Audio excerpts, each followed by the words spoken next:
What's going on, everybody? Shonen Express here, delivering to you my weekly manga rankings. So, starting the list at number 11 this week is the 221st chapter of Black Clover. Now, this is probably very surprising to most of you. Black Clover, at least this arc so far, has been in the top 5 of my rankings almost every week. So, if you follow my rankings, then you'll know this is a big slip. My main problem with this is I am not a slice of life manga kind of guy. If you are, then you probably enjoyed this chapter. This wasn't a bad chapter by any means. It ends up at the bottom just because most of it was focused on Yami and the Rose captain, so Blue Rose's captain. So and their like weird relationship. So it just wasn't that interesting to me, and that's why it ended up here at number 11 this week. Coming in at number 10 is chapter 38 of Boruto, Naruto Next Generations.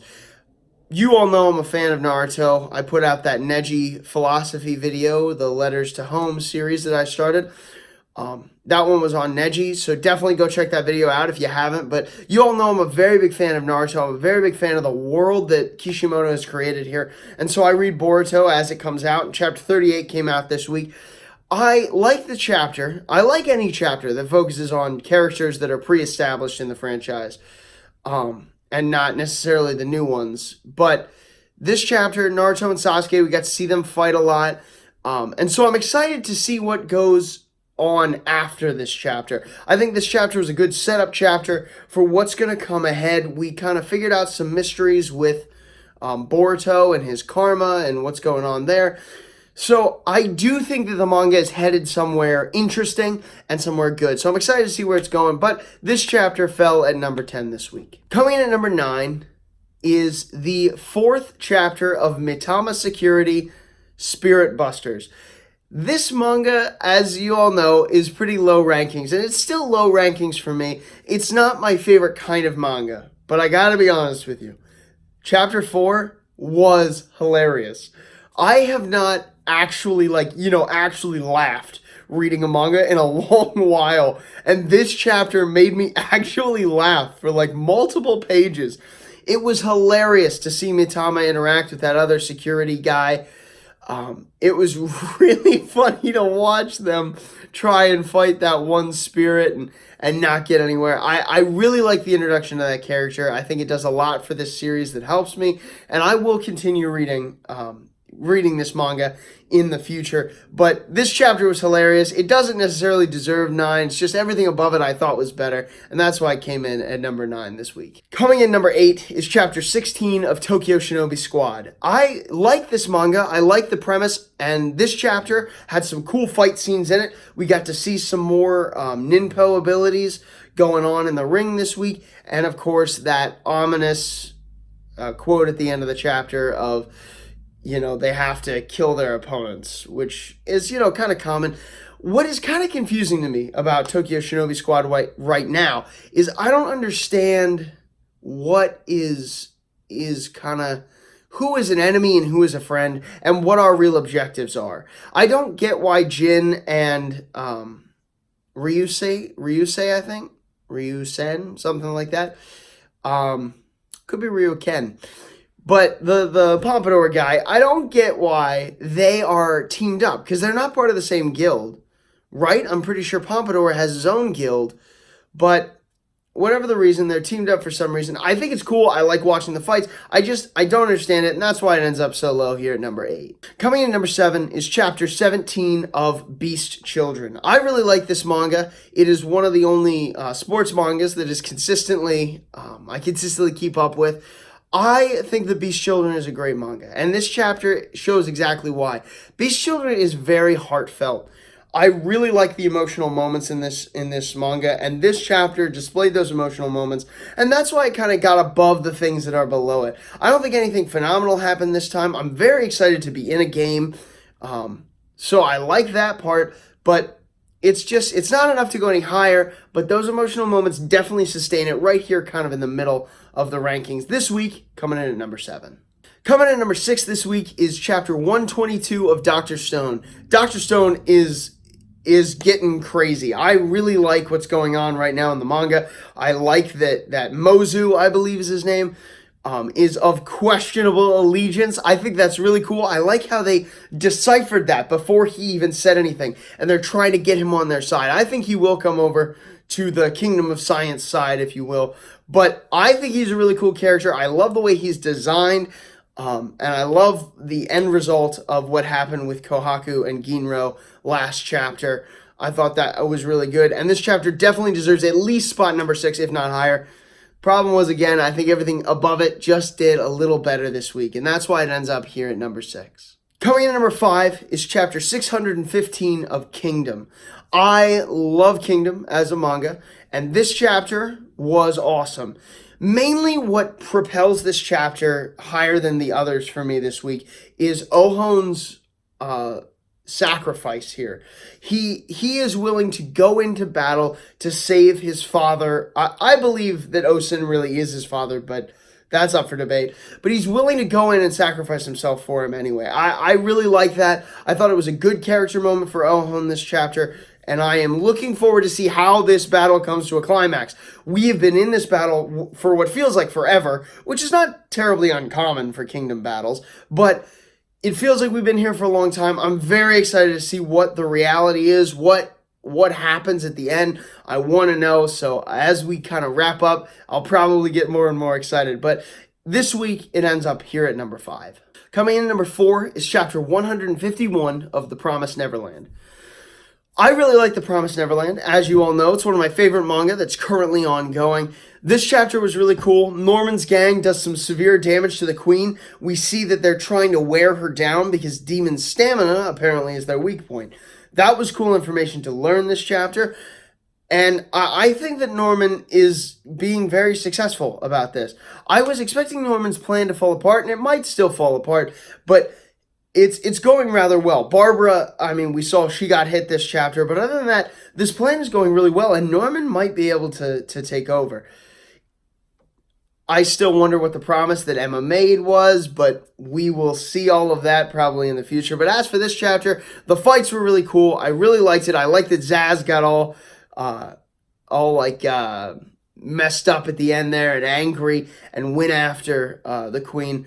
So I can't wait to see what happens. I'm worried that the queen will again do a kind of turn of events on us, but hopefully not. Hopefully that the queen actually goes down this time. At least that's my hope for the future. But this week, it ends up at number 4. Coming in number 3 is chapter 19 of Samurai 8, The Tale of Hachimaru. As I stated before, I love Kishimoto. I like the things that he does as an author, and Samurai 8 is one of those things. I really like this chapter. We got to know a lot more about the other 2 characters that we've kind of brought on board. I believe one is just literally named Ryu, and I forget the other one's name, but we got to learn more about those 2 characters. I really like them. I think that they're good characters, and I think that they might be characters that actually stick around with us for longer than one arc even, maybe. But this tournament that's coming up is very exciting. But more than that, this chapter showed the resiliency of Hachimaru and the coolness of the fighting system that Kishimoto and the illustrator of this manga have set up for us. This system is unlike almost any other conventional battle manga system because the body parts don't necessarily mean defeat. So if your arm gets cut off, it doesn't necessarily mean that it's over. In fact, your arm can be cut off and you can reattach it. So this is a very strange battle system, and at first it confused me, but I'm starting to pick it up. This chapter is very helpful in picking that up, and I loved seeing Hachimaru's determination this chapter. All of that put together, we ended up at number 3 this week. Coming in at number 2 is chapter 5 of Mission Yozakura Family. If you've been watching these reviews, I have reviewed every single chapter of Mission Yozakura Family. They've always been on my weekly rankings, and this is an amazing manga. I think it's an amazing manga. I'm very excited to see what happens in the future. We got to meet another spy. He looks like a plant guy. I like plant guys, and I'm very excited to see what happens with him. But my biggest excitement in this chapter is how cool Taiyo is. He broke out by himself. He didn't need anyone's help. This is an awesome development. He is not a pushover. And we see at the end that him and Yuichiro are going to have to go and save Mutsumi from this guy. I am so excited to see Taiyo and Yuichiro work together to save Mutsumi. I'm very excited to see that. But this chapter, even by itself, standalone, seeing just what Taiyo was able to accomplish, is incredible in my opinion.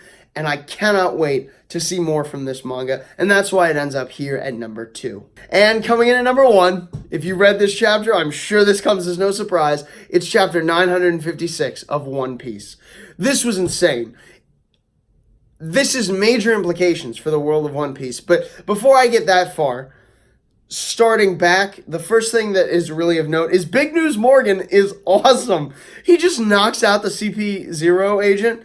Or I guess it's not technically CP0, we don't know, but he knocks out the CP agent and is like, screw you, I'm going to print whatever I'm going to print. That was awesome. That was so cool to see. I loved seeing Big News Morgan like that. Also, Kobe is a rear admiral now? Something must have happened at Reverie to make him that. Either that or it's just maybe a mistake by the translators or whoever's writing this stuff. But I don't think it is. I really think that Kobe is now a rear admiral. And if that's the case, that's amazing. He is 3 ranks away from fleet admiral, right? Rear admiral, vice admiral, admiral, and then fleet admiral. Yeah. He is so close to being the fleet admiral. It's insane. So I love seeing Kobe like that. That must mean also that he's way stronger, is my guess. And that there is this secret organization called SWORD in the Marines. I definitely think that Don Quixote Rocinante, Doflamingo's brother, was part of this organization. And that probably means that so was Sengoku. I'm willing to bet that Garp's probably a part of the organization too. And that's kind of how Kobe got involved. But to see that Drake is, that was amazing. And this is all without even mentioning the fact that the Warlord system is now abolished in One Piece. One of the biggest systems in this entire show, one of the 3 great powers, is gone now. And we are about to see Mihawk wreck some stuff. Hancock's going to wreck some stuff. I imagine Edward Weevil's going to be able to hold his own. I even think that Buggy's going to start wrecking some stuff here. I'm very excited that they are now relevant characters and to see them interact in this world. I'm super psyched for that. All of that put together makes One Piece this week my undisputed number 1 pick, at least as far as my weekly rankings are concerned. So that's all I got for you today, guys. Thanks so much for watching. If you have anything to say, leave it down in the comment section below. I'd love to talk any of these series with you. And if you disagree with my rankings, leave it down in the comments. I'd love to discuss that with you as well. Also, like this video if you liked anything I had to say, and subscribe to my channel. I bring you these weekly reviews, weekly manga rankings rather, every single week, along with a special delivery of some kind that usually comes out on Tuesday. So definitely look forward to that. If you haven't checked out this week's, it is the whole package of Bleach, a full review of the series of Bleach. Go check that out right now. I'd love to have you watch that. But for now, that's all I got for you. So this is Shonen Express, signing off.